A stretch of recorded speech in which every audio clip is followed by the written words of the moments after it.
The North Atlantic in March 1943 was a graveyard written in oil and smoke. The numbers told the story in a language that required no interpretation.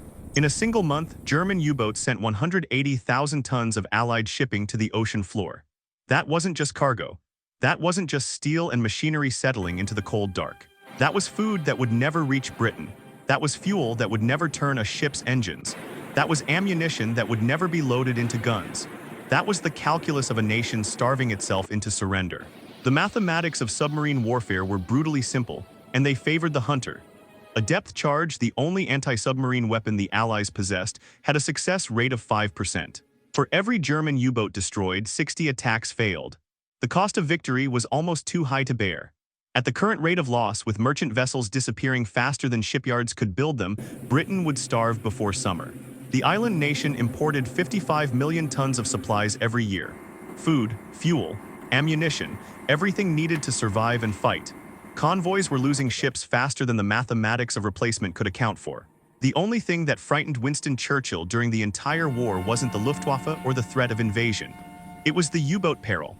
Commander James Walker stood on the bridge of HMS Starling, watching another merchantman burn on the horizon. The vessel had been part of the convoy just minutes before.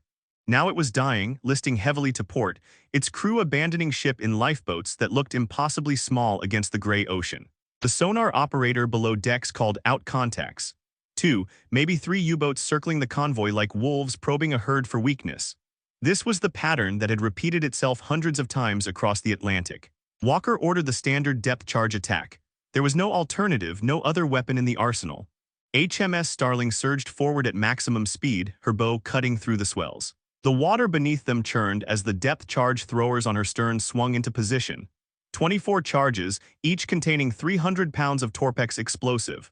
The attack was textbook procedure. Approach the suspected position.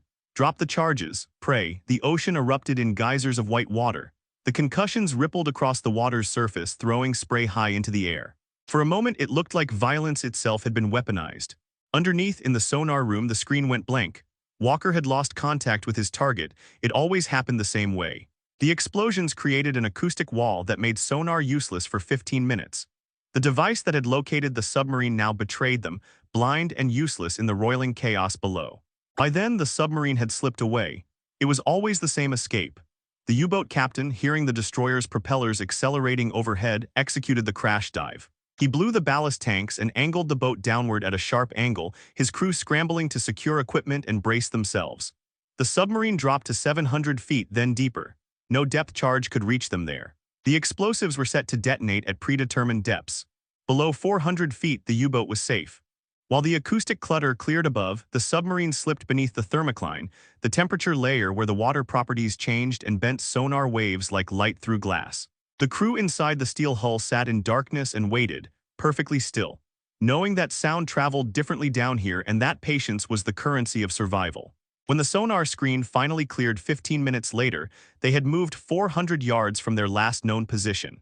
The destroyer was hunting nothing but memory. In Paris, in the concrete bunker that served as Kriegsmarine U-boat command, Admiral Karl Donitz studied his charts with satisfaction. The wolf packs were winning. The exchange rate was heavily in Germany's favor. For every U-boat destroyed, the Allies were losing 10 merchant ships. The mathematics were inexorable. At current losses, the Allied merchant fleet would be extinct by Christmas. The shipping losses were accelerating. The convoy system itself was beginning to collapse under the weight of attrition. Donitz didn't know that 200 miles to the south, aboard the escort destroyer HMS Farnham, a man was working on calculations that would eventually reverse those equations entirely. He was a Canadian chemist with no naval training, no experience aboard a warship, and no formal authority to be investigating weapons design. His name was Charles Goodeve. And beneath a tarpaulin on Farnham's forward deck sat a weapon that Royal Navy ordnance officers had labeled tactically unsound, wasteful of resources, and fundamentally flawed in concept. It looked like a medieval torture device. 24 spigot mortars arranged in a circular pattern, each loaded with a finned projectile no bigger than a garbage can. Naval officers referred to it with a term that contained both resignation and contempt. They called it a hedgehog. The Navy brass wanted nothing to do with it. The explosive charge in each projectile was laughably small by their standards, just 35 pounds compared to the 300-pound depth charge. Senior officers dismissed it as pea shooters against steel whales. But But Goodeve had done the mathematics. And the mathematics said that everything the Royal Navy believed about killing submarines was profoundly wrong. The men in comfortable offices, the officers with years of experience and naval tradition backing their decisions, were defending a tactical doctrine that was failing at a 95% rate. And they couldn't see it, or wouldn't. Sometimes those amounted to the same thing when thousands of sailors were dying. The real problem wasn't that depth charges were too small. The real problem was that they were fighting blind. The moment you dropped charges and the water erupted, you lost your sonar picture. You couldn't see where the target had gone. You could only guess, and guessing at the speed of sound underwater with an enemy that moved at 7 knots submerged was almost worthless. You weren't hunting submarines, you were hunting ghosts. Goodeve had seen the failures accumulate. Between September 1939 and December 1942, the Royal Navy had conducted 5,174 depth charge attacks. They had sunk 85 submarines. That worked out to a success rate of 65%, 60 attacks for every kill. The commanders tried everything to improve the odds. They increased the pattern size. Instead of 6 charges per attack, they dropped 24. They reduced the attack interval, dropping charges every 10 seconds instead of 15. They experimented with different patterns. Diamond, star, ladder, nothing worked. The failure rate remained constant at 98%. Goodeve understood why. The escort commanders knew the problem but couldn't articulate the solution. U-boat captains were systematically exploiting the acoustic blind spot. They heard the propellers of the attacking destroyer accelerating overhead, and they reacted instantly. Crash dive. The moment the charges hit the water above, the sonar screen became useless white noise. The submarine was moving in 3 dimensions while the destroyer could only react in 2. It was a physics problem dressed as a warfare problem. And there was a weapon that could solve it. It had to exist. And if it didn't exist, then someone had to invent it. Goodeve had seen the specifications, measured the angles, done the calculations on paper until his hand cramped. The mathematics said it was possible. But mathematics on paper and reality aboard a ship at war were not always the same thing. He would have to convince men who had far more authority and far less willingness to listen to an unproven theory from a man who had never commanded anything in his life. To understand how badly the Allies were losing the Battle of the Atlantic, you had to understand the depth charge itself. Since 1916, it had been the only weapon in the anti-submarine arsenal. Its fundamental design hadn't changed in 27 years. It was a steel drum packed with 300 pounds of high explosive set to detonate at a predetermined depth. Simple, brutal, and almost completely ineffective. The tactical problem was maddeningly circular.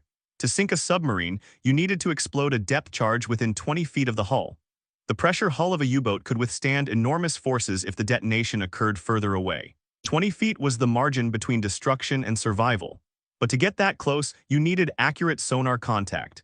And the moment you dropped depth charges, the explosions destroyed your sonar picture for 15 minutes. You were attacking blind, hoping the submarine was exactly where you thought it was 15 seconds ago. The statistics were damning. In just 1 year alone, from January through December 1942, the Royal Navy had made more than 2,000 depth charge attacks against confirmed submarine contacts. The results were proportional to the effort. Most missed entirely. The ones that scored near misses sometimes damaged a U-boat's hull or shocked the crew into panic, but actual sinkings were rare. The captain of a damaged U-boat could often limp back to port, spend a few weeks in dry dock and sail again. The industrial capacity to repair submarines was still functional. The industrial capacity to build new merchant ships was struggling.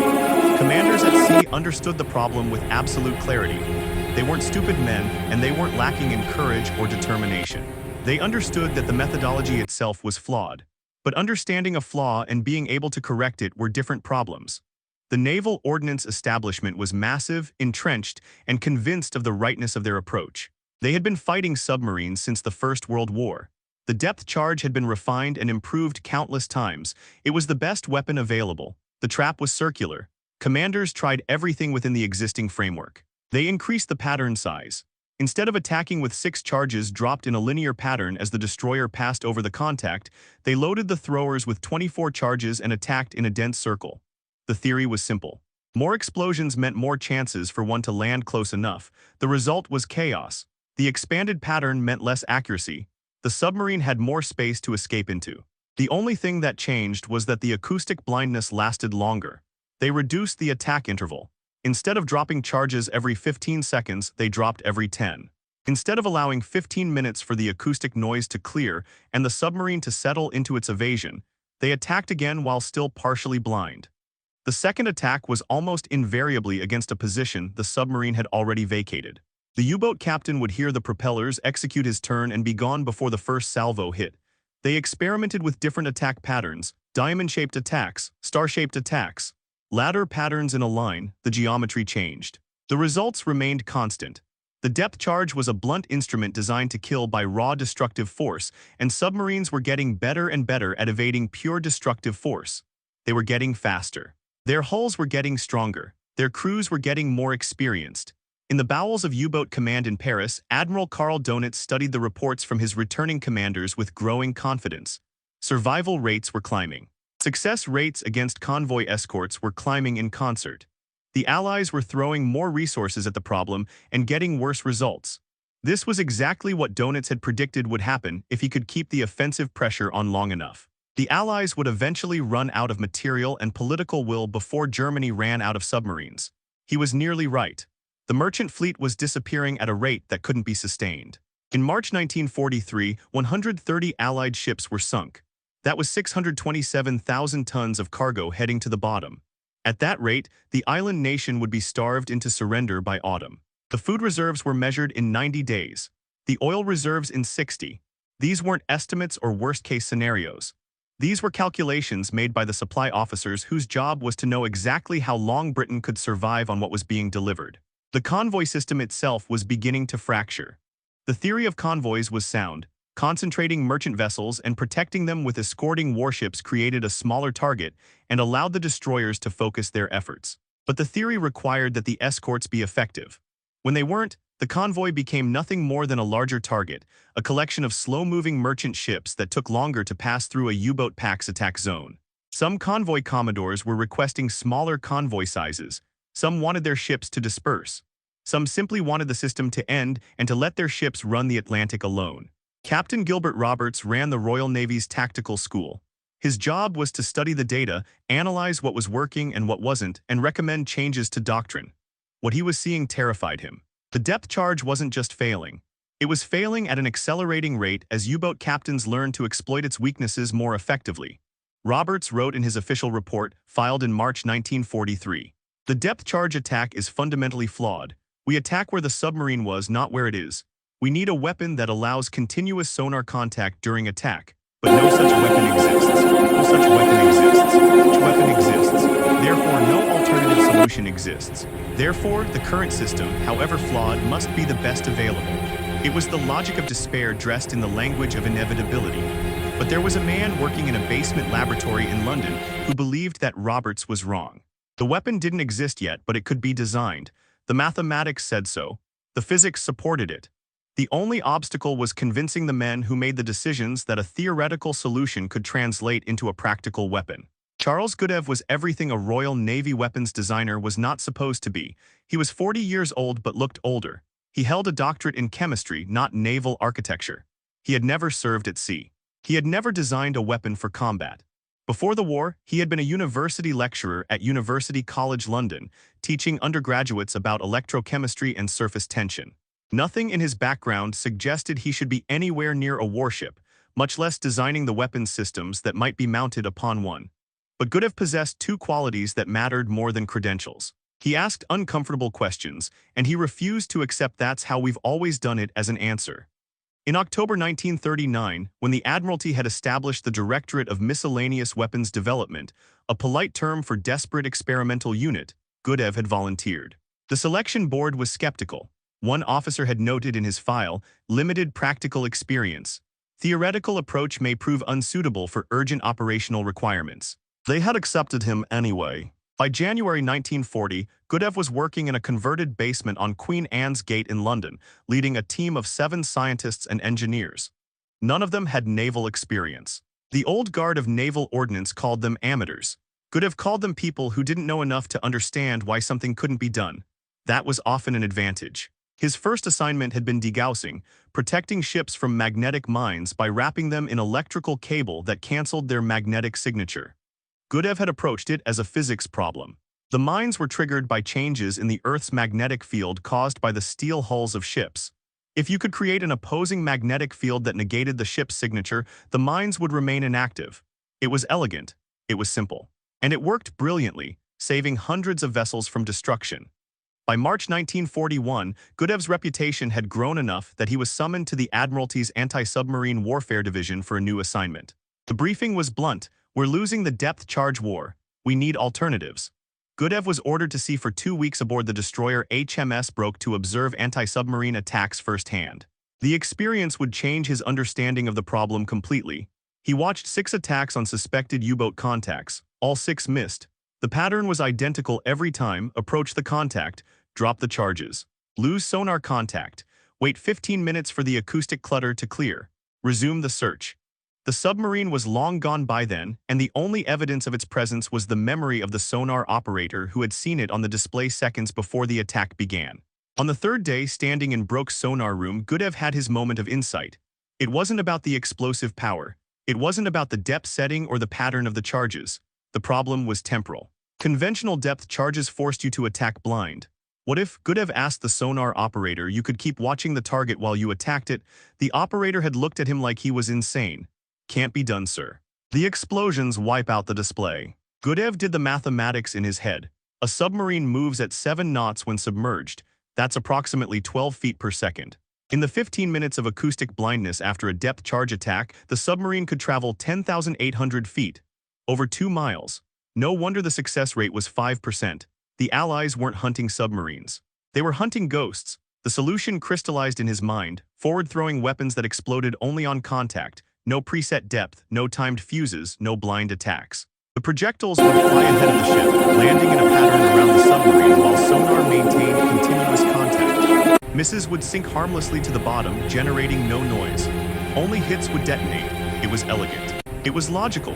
It violated everything the Royal Navy believed about anti-submarine warfare. Goodeve sketched his concept on a napkin at the Admiralty cafeteria: a mortar that threw small bombs ahead of the attacking ship. Contact fuses only, no depth setting, no timed explosion. Multiple projectiles in a circular pattern to maximize hit probability. It looked like something from a Jules Verne novel. He took it to the Weapons Development Committee in April 1941, and the objections began before he had finished explaining the first diagram. The room was full of naval ordnance experts, men whose careers were built on understanding explosives, trajectories, and the science of destroying ships. They studied Goodeve's sketch in silence. Then the objections started. The explosive charge is too small. 35 pounds won't penetrate a pressure hull. Goodeve had anticipated this. It doesn't need to penetrate. A contact detonation against the hull creates a shock wave through the steel. The submarine floods through rivet seams. It doesn't need to rip the hull apart. It just needs to spring enough leaks that the pressure hull can't maintain integrity. The range is inadequate. 250 yards is point-blank range for any attack profile. That's the point, Goodeve replied calmly. We maintain sonar contact throughout the attack. Accuracy replaces explosive power. We don't need to hit it hard, we need to hit it. The pattern is too dispersed. 24 projectiles in a circle. The spacing is too wide. You're asking us to believe that pattern will actually hit something. Goodeve pulled out his mathematics. The pattern is 70 feet in diameter. That gives us a 19% probability of at least one hit, assuming the submarine is within the pattern. That's 4 times better than depth charges. Commander Herbert Richmond, the Admiralty's chief ordnance officer, slammed his folder shut. What you're proposing is tactically unsound. You're asking destroyers to charge directly at submarines at maximum speed, launching fireworks that might explode, might not, with no guarantee of damage. That violates every established naval doctrine. This meeting is over. Goodeve didn't leave quietly. He didn't accept the judgment. Instead, he began making the argument to anyone who would listen. He had an ally in Captain Charles Mills, who commanded the destroyer flotilla at Scapa Flow. Mills had survived 3 U-boat attacks. He had lost 4 ships in his convoy group. He was desperate enough to try anything. Give me one prototype, Mills told Goodeve. Put it on one of my destroyers, let me test it at sea. If it doesn't work, you lose nothing. If it does work, everything changes. Goodeve began working with Stuart Blacker, a brilliant but eccentric army officer who had invented the spigot mortar. Instead of using a traditional gun barrel, the spigot mortar used a launching rod. The projectile slid onto the spigot, and a propellant charge fired it like a medieval catapult. It was crude, it was ugly, but it worked. By July 1941, they had built a prototype. 24 spigots arranged in 4 rows mounted on a steel frame welded to the forward deck of HMS Westcott. a V-class destroyer so old that her crew called her the floating museum. The installation violated 6 different Royal Navy technical standards. The mounting wasn't reinforced. The fire control system was a stopwatch and a compass bearing. The safety interlocks didn't exist. One officer who inspected it wrote in his report, "This contraption should not be allowed within 5 miles of a combat zone." First test firing came in November 1941 off the Scottish coast. Westcott's captain fired a full salvo at a practice target. 24 projectiles arced into the air trailing smoke. They hit the water in a perfect circle, each one sinking silently to the bottom.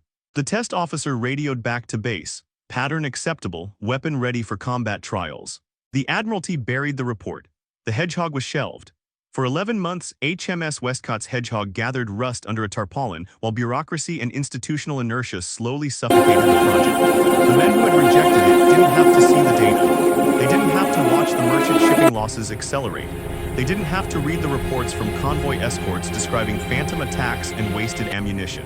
By October 1942, the situation in the Atlantic had transformed from bad to catastrophic. U-boats sank 619,000 tons of shipping that month. The convoy system was genuinely collapsing. Convoy commodores were requesting smaller convoys. Some wanted to send merchant ships unescorted and disperse them across the Atlantic. Some wanted the convoy system abolished entirely. The numbers were becoming unsustainable. Churchill, in his private diary, had written, "The only thing that ever really frightened me during the war was the U-boat peril." Goodeve requested an emergency meeting with Admiral Percy Noble, Commander-in-Chief of Western Approaches. Noble was the man who decided which weapons got deployed to the fleet. The meeting was scheduled for November 2, 1942, at Derby House in Liverpool, the nerve center of the Battle of the Atlantic. Goodeve arrived with test results from HMS Westcott's prototype. The data showed what the trial had confirmed. The Hedgehog could place projectiles in a tight pattern. The circular dispersion was predictable. Multiple projectiles landing in close proximity would create overlapping shock waves. The mathematics supported the concept. Noble arrived with 3 senior ordnance officers who had already decided the Hedgehog was a waste of resources. The meeting started badly and deteriorated rapidly from there. Goodeve presented his case methodically. The Hedgehog maintains sonar contact during the attack. Pattern analysis shows a 19% single-hit probability. Combat trials demonstrate the weapon functions as designed. Commander Richmond interrupted immediately. "Your weapon failed to sink a single submarine in 6 months of sea trials. The depth charge, for all its limitations, has confirmed kills. You're asking us to replace proven weapons with experimental toys." "The depth charge has a 5% success rate," Goodeve replied, "which means a 95% failure rate. 5% success is 5% better than your Hedgehog's 0%. Admiral Noble raised his hand for silence. "Dr. Goodeve, I'm sympathetic to innovation, but we're losing ships faster than we can build them. This isn't the time for experiments. The Hedgehog has been tested. The results were not compelling." What happened next depends on which account you read. Goodeve's own notes say he simply presented more data. But according to Captain Mills, who was present, Goodeve lost his temper. For a normally mild-mannered man, it was a rare occurrence. "You're killing convoys with obsolete doctrine." Goodeve's voice cut through the room with a sharpness that made every officer sit back. "Every depth charge attack warns the submarine you're coming. Every explosion creates 15 minutes of acoustic blindness. You're hunting submarines with your eyes closed, and you're surprised when you miss. You're not fighting submarines. You're fighting ghosts." The room erupted. Richmond was on his feet, demanding Goodeve be removed. 2 other officers were shouting over each other about civilian interference and operational ignorance. Mills was arguing back, citing his own combat experience from the convoy battles. Someone threatened to have Goodeve court-martialed, even though he was a civilian and technically couldn't be court-martialed. Admiral Noble let them rage for 2 minutes, then he brought his fist down on the table like a gavel. The room went silent instantly. Noble turned to Richmond. "How many U-boats did we sink last month?" "U-boats did we sink last month?" Richmond checked his notes, his face flushed with anger. 12 confirmed kills, sir." "And how many attacks did we make?" A pause. Richmond's jaw tightened. 347, sir." Noble nodded slowly. "That's a 3.5% success rate. Dr. Goodeve's weapon hasn't sunk anything yet because we haven't let him deploy it.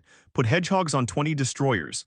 Combat trials for 90 days. If it fails, we go back to depth charges. If it succeeds..." Noble paused, letting the weight of the moment settle. "If it succeeds, we might have a chance to win this war." Richmond made one more attempt. "Sir, the production facilities are sitting idle because we can't afford to build more depth charges that don't steel and simpler fuses. We can build 3 hedgehogs for the cost of 1 depth charge rack. Noble's voice was quiet but final. Do it. The first combat-ready hedgehog installations were completed by November 1942. HMS Farnham received system number 4. The destroyer was assigned to escort convoy ONS 154, a slow convoy of merchant vessels crossing the North Atlantic southeast of Greenland. The weather was bitter, the ocean was gray and hostile. The air temperature was near freezing. The water temperature was cold enough that survival in the water without protection was measured in minutes. On November 27, 1942, in the early hours of the morning, when most of the convoy was asleep, Farnham's sonar detected a submerged contact at 1,200 yards. The submarine had penetrated the escort screen. It was positioning itself for an attack. There was no time for debate about experimental weapons or committee approval. There was only the immediate choice: attack or watch the convoy burn. Lieutenant Commander Arthur Ward was Farnham's captain.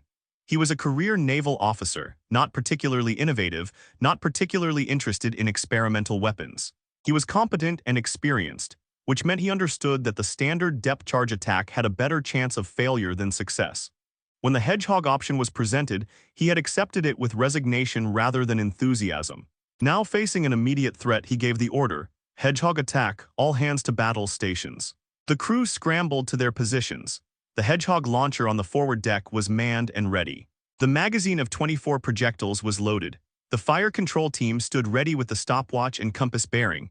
In the sonar room, Lieutenant Michael Brett called out bearings.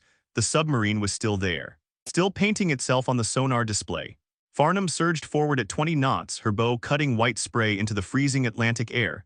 The movement was different from a depth charge attack. In the traditional attack, a destroyer would race over the submarine and drop charges off the stern, creating a pattern behind the ship as it passed. With the hedgehog, everything was reversed. The destroyer charged directly at the target, launching projectiles forward. It felt insane. It violated every training manual. Officers who had trained for years in the standard doctrine watched this unusual profile and held their breath. Contact bearing 45, Brett called out. Range 600 yards, depth 150 feet. The submarine was shallow, probably preparing to attack the convoy. The U-boat captain was too focused on his target to notice the destroyer closing distance. By the time he heard the propellers, he would already be doomed. The old equations no longer applied. On the bridge, Commander Ward gripped the rail and watched the hedgehog launcher on his forward deck.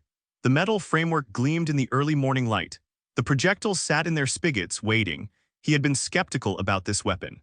He remained skeptical, but skepticism had no influence on what happened next.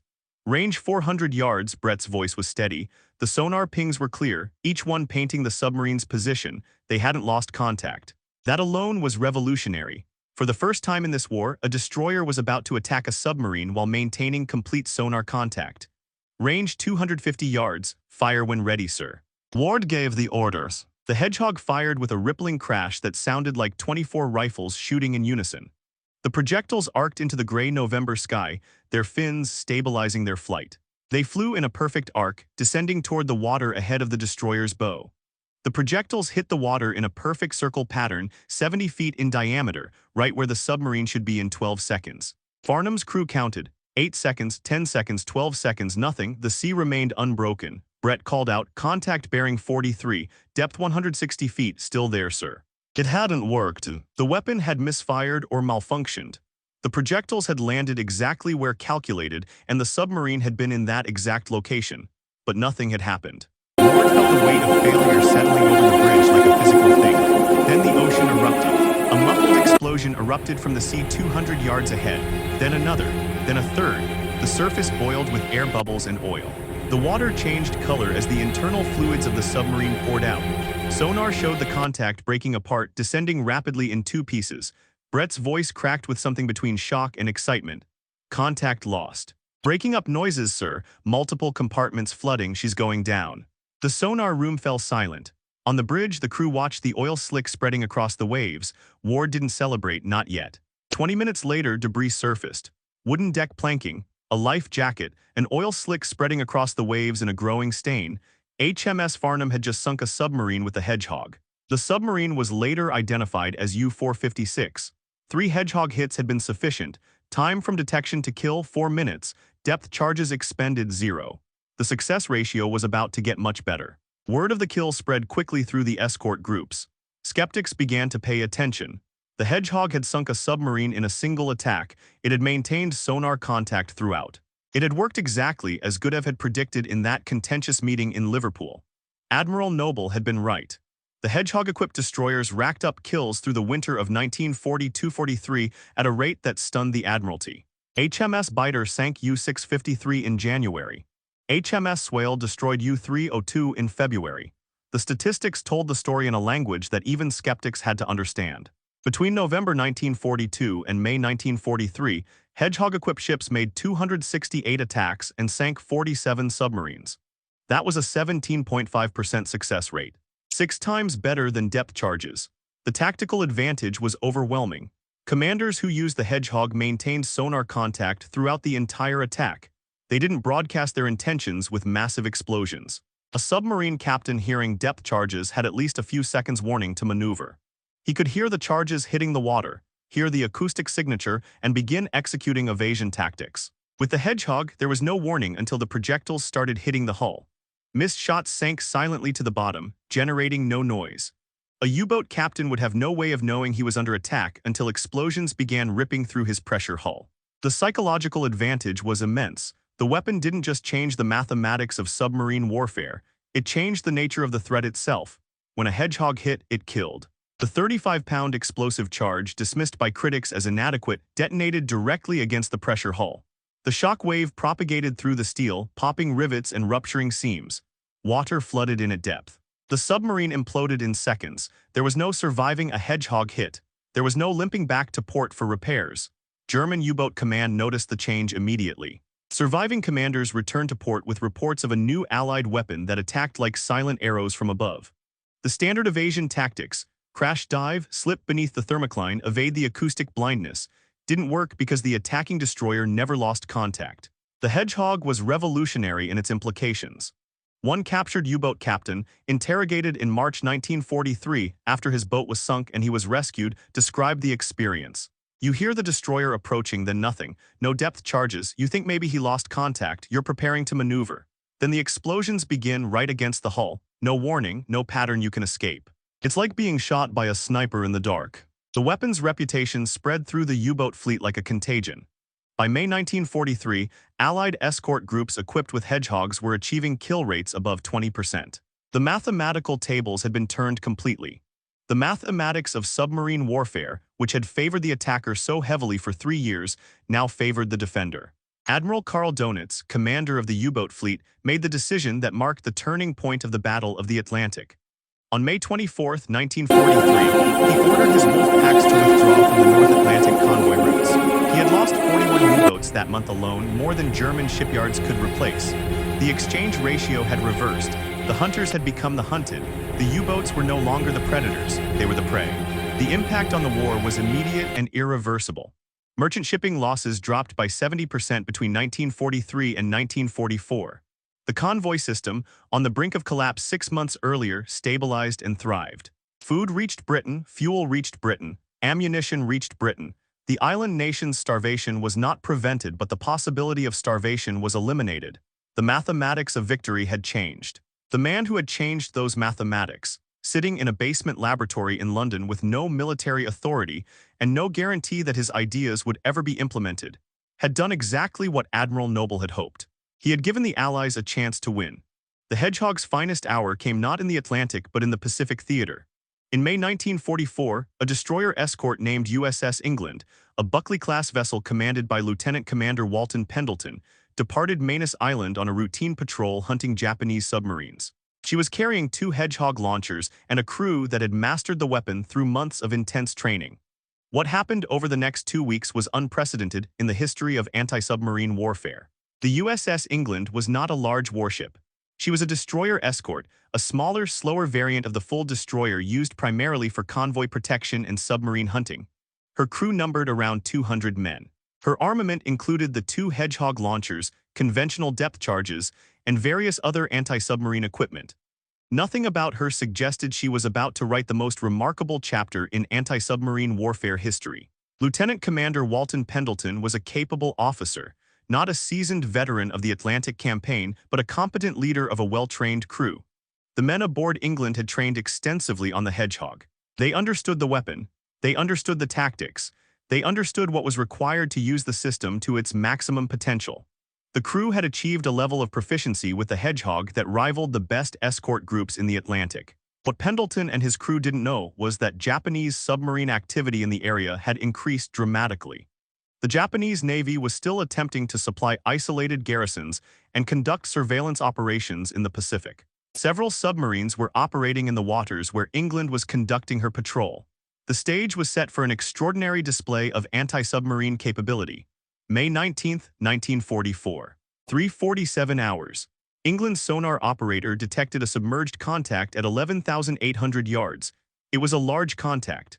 The dimensions suggested a Japanese submarine of substantial size, probably an I-class boat with significant armament and cargo capacity. Pendleton ordered a Hedgehog attack. The destroyer surged forward at maximum speed. The attacking submarine was the I-16, a large Japanese submarine that had operated in the Pacific since 1939. She carried a full complement of crew and weapons. She had no warning that an enemy destroyer was approaching. The sonar contact painted her position clearly on the display screen. The distance closed rapidly. The Hedgehog fired. The pattern landed perfectly. 3 explosions ripped through the I-16's hull. The submarine sank with all hands. The contact disappeared from the sonar screen, replaced by breaking up noises and the acoustic signature of a submarine dying. May 22, 1944. 4:15 hours. England's sonar detected RO-106, another Japanese submarine attempting to move through the area. Again, Pendleton ordered the attack. The destroyer maneuvered into position. The Hedgehog fired twice, 5 hits registered. The submarine was destroyed, 2 submarines in 3 days. May 23, 1944, early morning hours. RO-104 was detected. The pattern from the first Hedgehog attack initially missed.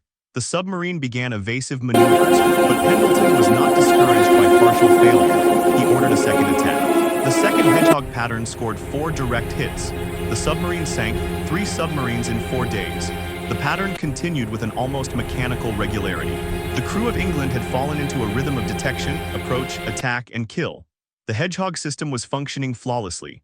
The sonar operators were maintaining perfect contact. The fire control teams were calculating the patterns with absolute precision.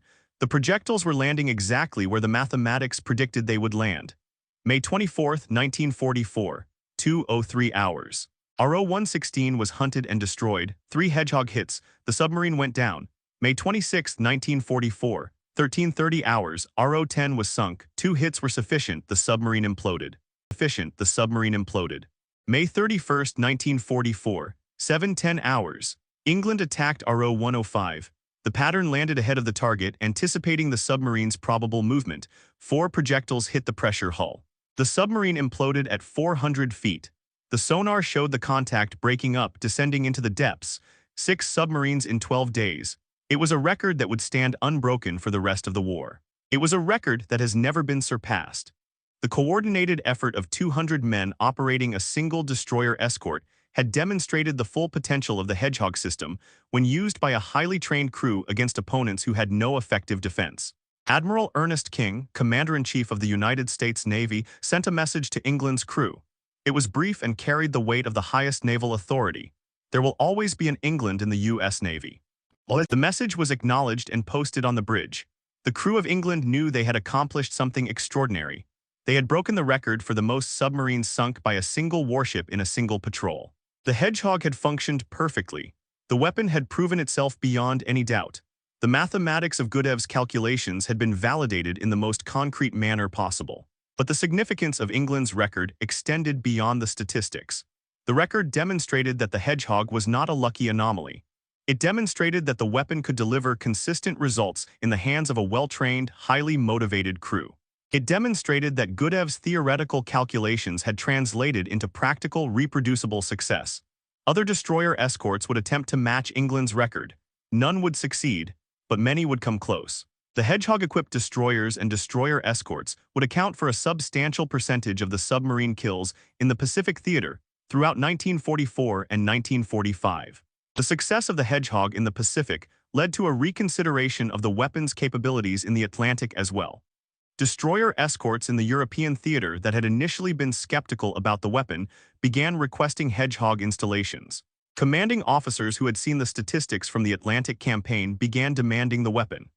The Navy Ordnance Establishment, which had been so resistant to the concept, began to accept the Hedgehog not just as a viable alternative, but as the standard anti-submarine weapon for new construction. By the end of 1944, the Hedgehog was installed on destroyer escorts throughout the Pacific and Atlantic theaters. The weapon was being manufactured in quantity. Training courses were being established to teach crews how to use it effectively. The transition from the depth charge to the Hedgehog was not instantaneous, but it was inevitable. The mathematics were clear. The results were undeniable. The impact on submarine losses was dramatic. The total number of submarines sunk by Allied forces increased significantly after the widespread deployment of the Hedgehog. The exchange ratio continued to improve. U-boats that might have survived a depth charge attack were being destroyed by Hedgehog hits. Japanese submarines that had operated with relative impunity in the Pacific suddenly faced a threat they could not effectively counter. The Hedgehog's success prompted German U-boat command to attempt countermeasures. U-boats began operating at greater depths, below the effective range of conventional Hedgehog attacks. They began attempting to attack at greater distances to reduce the exposure time to the enemy destroyer. They modified their evasion tactics based on the reports from surviving commanders. None of these measures proved effective. The Hedgehog had fundamentally changed the calculus of submarine warfare. The weapon also prompted the Allies to consider advances beyond the Hedgehog. The concept of forward-throwing, contact-detonating projectiles was proven. Could the system be improved? Could the range be extended? Could the accuracy be increased? These questions led to further development projects and to even more advanced systems that would eventually replace the Hedgehog. The Hedgehog's role in the final years of the war cannot be overstated. The weapon was responsible for hundreds of confirmed submarine kills. The weapon's presence forced submarine commanders to operate defensively rather than offensively. The weapon made convoy escort duties more effective and less costly in terms of destroyer losses. The weapon transformed the strategic balance in the naval war against submarines. Between 1942 and 1945, Allied navies installed Hedgehogs on over 1,000 destroyers, destroyer escorts, frigates, and corvettes. The weapon accounted for nearly 300 confirmed submarine kills, split between the Atlantic and Pacific theaters. The success rate climbed from the initial 17.5% to as high as 26% by war's end. That was 5 times better than the depth charge's best-case scenarios. Merchant shipping losses dropped by 70% between 1943 and 1944. The convoy system, which had been on the verge of collapse in the spring of 1943, stabilized and thrived. Food reached Britain, fuel reached Britain, ammunition reached Britain. The calculations made by the supply officers, 90 days of food reserves, 60 days of oil reserves, became academic questions rather than operational realities. The mathematics of victory had shifted. In the middle of 1943, the Allies were losing the Battle of the Atlantic. The U-boats were still winning on the scorecards. The exchange ratio still favored the submarine, but the psychological momentum had shifted. The tactical advantage had shifted.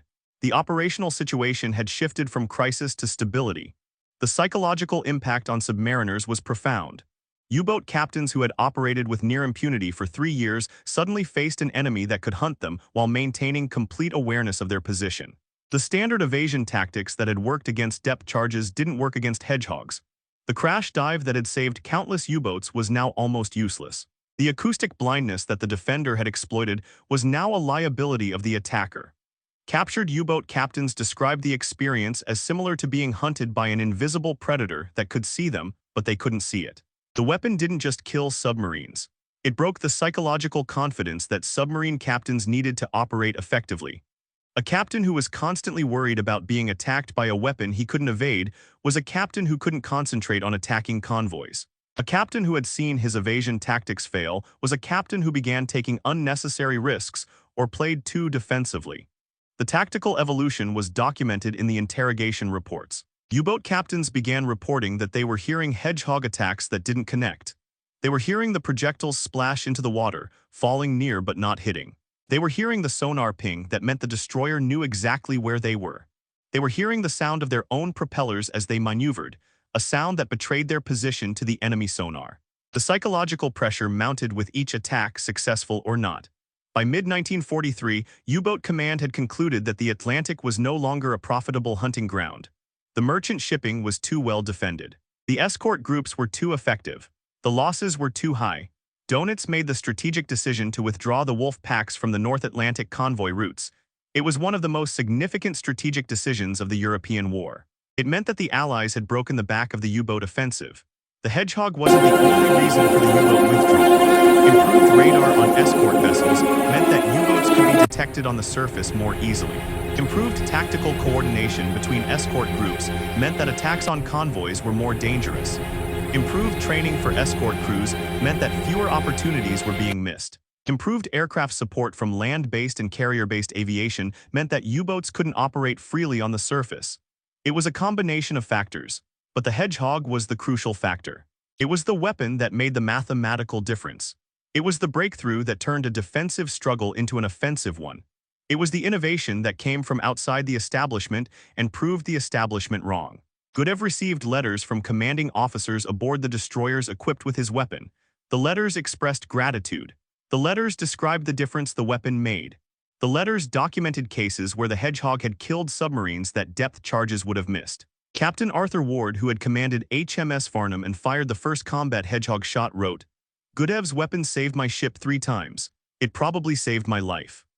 Every merchant sailor who made it home after 1943 was alive in part because of Goodeve's innovation. Every ship that reached port safely was alive in part because the convoy escort's chances of sinking the attacking submarine had increased from 5% to 17.5% or higher. The mathematics were now working in the Allies' favor. The production rate of Hedgehogs accelerated as it became clear the weapon was effective. The factories that had been sitting idle because there wasn't enough demand for depth charges now had a weapon that was simpler to manufacture and required fewer resources. 3 Hedgehogs could be produced for the cost of 1 depth charge rack. The efficiency was another advantage that hadn't been predicted.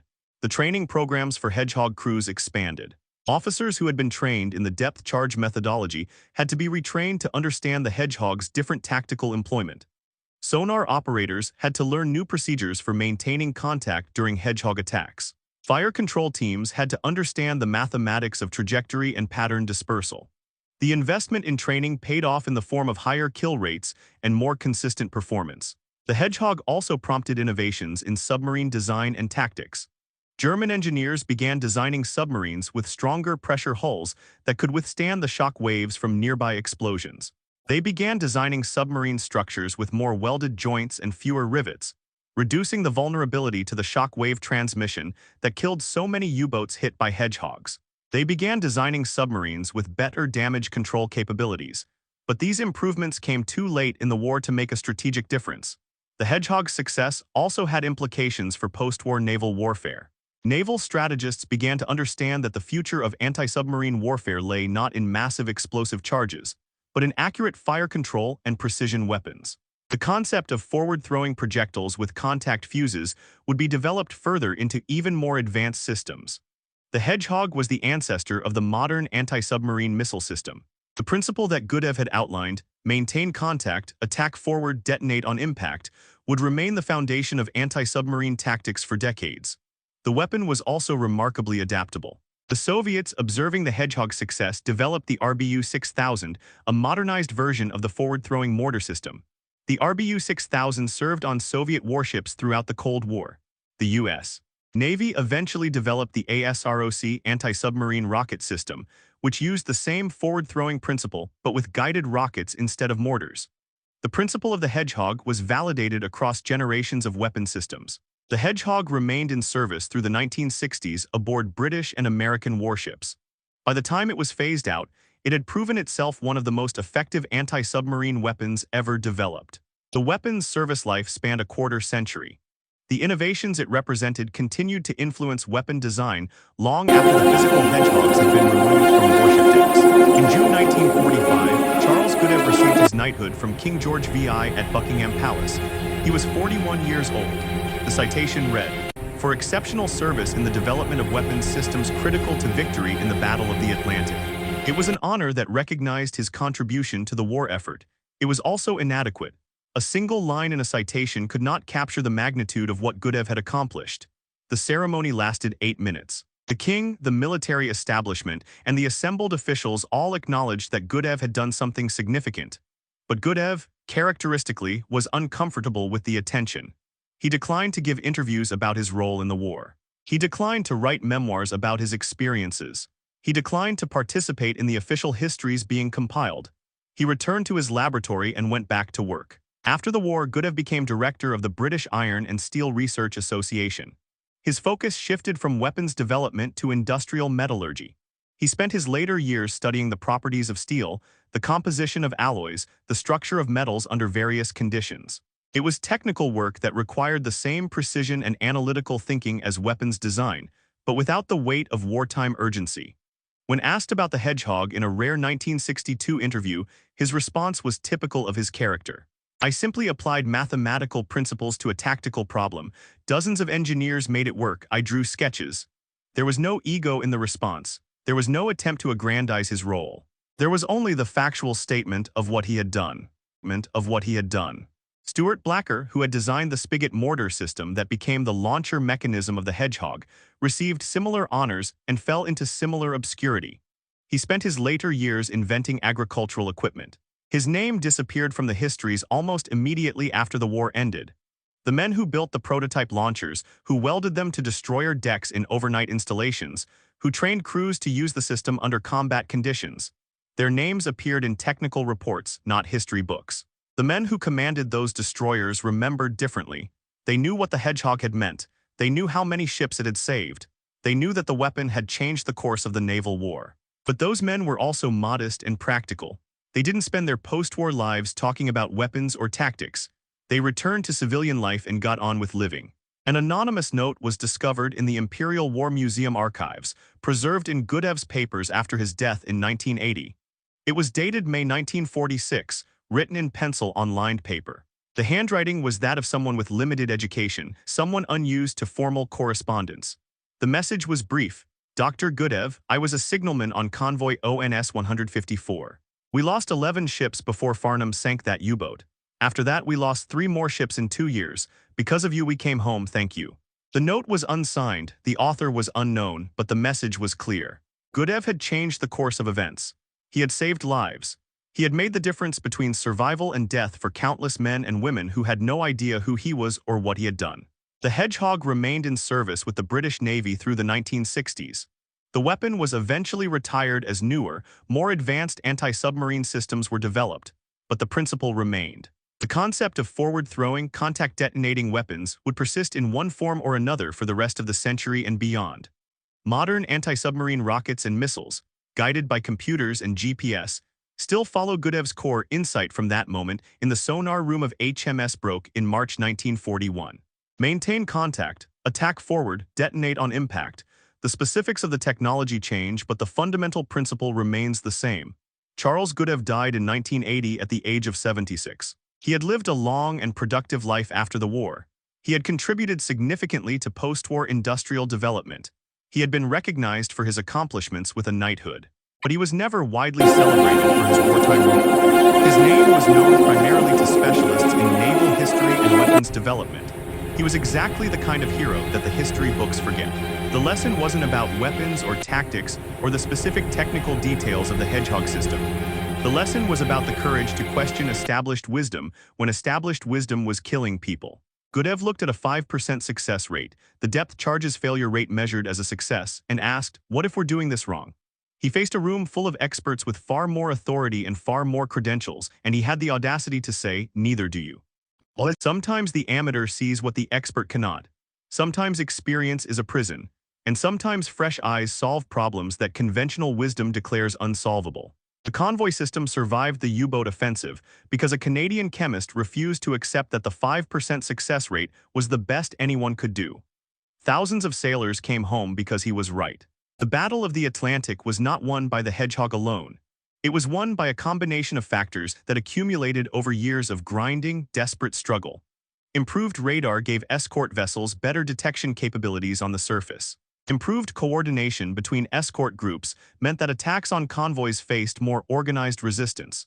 Improved aircraft support from land-based aviation and aircraft carriers meant that U-boats couldn't operate freely. Improved depth charges with better fuses and better tactics meant that even the conventional weapon was becoming more effective. But the Hedgehog was the crucial turning point. The weapon appeared at exactly the moment when the previous system was reaching its absolute limit. The mathematics of depth charge warfare had been exhausted. Every trick, every tactical refinement, every increase in effort had produced diminishing returns. The 5% success rate couldn't be improved significantly through traditional means. The Hedgehog broke through that ceiling. The weapon achieved 17.5% success rates initially and climbed to 26% by war's end. That was not a small improvement. That was a fundamental change in the balance of forces. That was the difference between losing the war and winning it. The strategic implications were profound. The U-boat offensive that had threatened to starve Britain into submission was broken by a single innovation. The weapon didn't destroy all German submarines. Many U-boats sank not to Hedgehog attacks but to depth charges aircraft or were scuttled by their crews after the war ended. But the Hedgehog changed the equation. The Hedgehog made the ocean dangerous for submarines in a way it had never been before. The Hedgehog also represented a change in how weapons were conceived. Goodeve came from the outside. He was not a career naval officer. He was not trained in the traditional methodology. He approached the problem as a pure mathematics problem, not as a traditional warfare problem. He asked what the actual requirement was, not what tradition dictated the solution should be. The actual requirement was to sink submarines that were located by sonar. The traditional solution was to drop massive explosive charges and hope that the shock wave was close enough to the target. Goodeve's innovation was to ask, what if we could hit the target directly? What if we could attack while still seeing where it was? What if we used precision instead of brute force? The innovation was simple in concept but radical in implication. It violated everything the naval ordnance establishment believed about killing submarines. It violated the doctrine that bigger explosions were always better. It violated the assumption that sonar was useless during an attack. It proposed a completely different approach, grounded in physics and mathematics rather than tradition. The resistance to the Hedgehog came not from ignorance but from the psychological investment in the existing system. Officers who had built their careers on depth charge methodology had a vested interest in defending the depth charge. The ordnance establishment had invested years in refining the depth charge. The defense of the depth charge was also a defense of the expertise and judgment that had created and refined the weapon. Goodeve's proposal threatened that investment. It suggested that the established methodology was fundamentally flawed, not just in execution but in concept. It suggested that the experts had been wrong. It suggested that a civilian chemist with no naval experience had seen something that admirals and ordnance officers had missed. The breakthrough came not through Goodeve convincing the skeptics but through the weight of evidence. The Hedgehog worked. The weapon had been tested.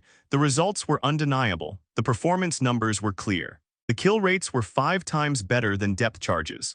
At a certain point, the evidence became impossible to ignore. The turning point came in November 1942 when Admiral Percy Noble made the decision to deploy the Hedgehog despite the objections of the ordnance establishment.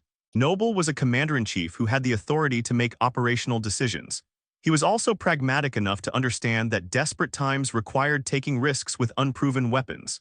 The gamble paid off immediately. Within weeks, the Hedgehog was sinking submarines. Admiral Noble's decision was an act of command courage. He was betting his reputation and his career on a weapon that the ordnance establishment had rejected.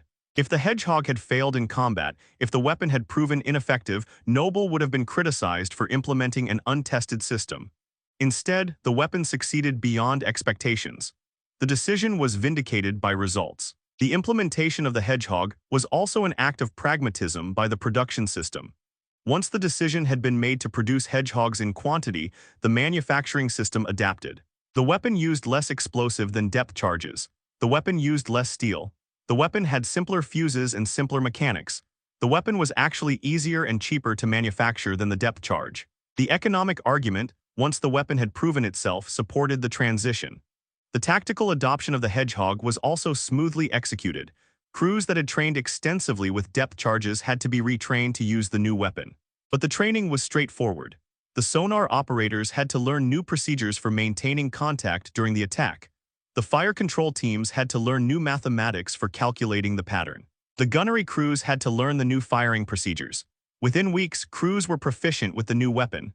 Within months, they were expert. The integration of the Hedgehog into the fleet also prompted improvements in other systems.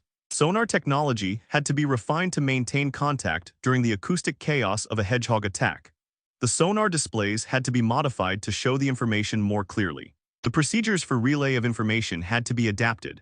The overall system of anti-submarine warfare evolved with the introduction of the new weapon. The Hedgehog's success also prompted the Allies to attempt more aggressive anti-submarine tactics. Rather than simply reacting to U-boat attacks on convoys, escort groups began hunting submarines proactively. Convoy escorts with Hedgehogs began patrolling ahead of the convoy to clear the area of submarines. Fast-moving hunting groups were formed to pursue U-boats that had been sighted and tracked. The tactical doctrine shifted from purely defensive to increasingly offensive. This shift in tactical doctrine was only possible because the Hedgehog had changed the balance of forces. When the depth charge was the primary anti-submarine weapon, the escort groups were essentially defending the convoys reactively. They responded to attacks by attempting to sink the attacking submarine. Success was rare. By the time the Hedgehog was deployed, the escort groups had become hunters. They were actively seeking out and destroying submarines. The weapon had changed the entire nature of the naval campaign. The lessons of the Hedgehog's development and deployment were absorbed by the military establishment, though not always consciously. The pattern of innovation that Goodeve represented, the outsider who questioned established doctrine and proposed a radical alternative, became a recognized part of military innovation going forward. The idea that innovation could come from outside the formal hierarchy, that civilian expertise could be valuable in military problem-solving, that mathematical analysis could be more reliable than traditional wisdom. These ideas were reinforced by Goodeve's example. The Hedgehog also demonstrated the value of rapid prototyping and testing. Goodeve had designed the concept, built a prototype, and tested it at sea within approximately 18 months. The weapon had then been shelved for 11 months due to bureaucratic inertia. Once the decision was made to deploy it, however, the weapon had been proven in combat within weeks. The rapid cycle from concept to deployment meant that the advantage gained by the innovation was realized quickly. The contrast between the depth charge and the Hedgehog also illustrated the importance of asking the right questions. The traditional approach to anti-submarine warfare asked, "How can we increase the destructive force of the weapon?" The Hedgehog approach asked, "How can we achieve accuracy during the attack?" The second question led to a revolutionary answer. The first question had exhausted its potential long before the Hedgehog was conceived. The Hedgehog represented the transition from brute force to precision. It represented the idea that a smaller, more accurately placed weapon could be more effective than a larger, less accurately placed weapon. It represented the principle that maintaining awareness during the attack was more valuable than creating massive disruption. These principles would echo through decades of military technological development. The psychological dimension of the Hedgehog's impact cannot be overlooked. The weapon changed not just the material balance of forces, but the psychological balance. U-boat captains who had operated with near impunity suddenly faced an enemy that could track them with perfect accuracy and strike without warning. The psychological confidence that submarine captains needed to operate effectively was shattered. The weapon didn't just kill submarines. It broke the spirit of submarine warfare. The Allied sailors and merchant sailors, in turn, experienced a profound psychological transformation. The ships that had been helpless against submarine attacks now had a genuine defense. The escorts now had a weapon that worked. The threat was still real, but it was manageable. The mathematics had shifted from certain loss to genuine hope. That shift in psychology was itself valuable, apart from the material results. The Hedgehog's legacy extended beyond the Second World War. The weapon served as a proof of concept for forward-throwing anti-submarine weapons. The Soviet Navy developed the RBU series of mortar systems based on the Hedgehog principle. The United States Navy developed the ASROC missile system, which took the same principle of forward-throwing, contact-detonating anti-submarine weapons and modernized it with guided rockets and electronic fire control.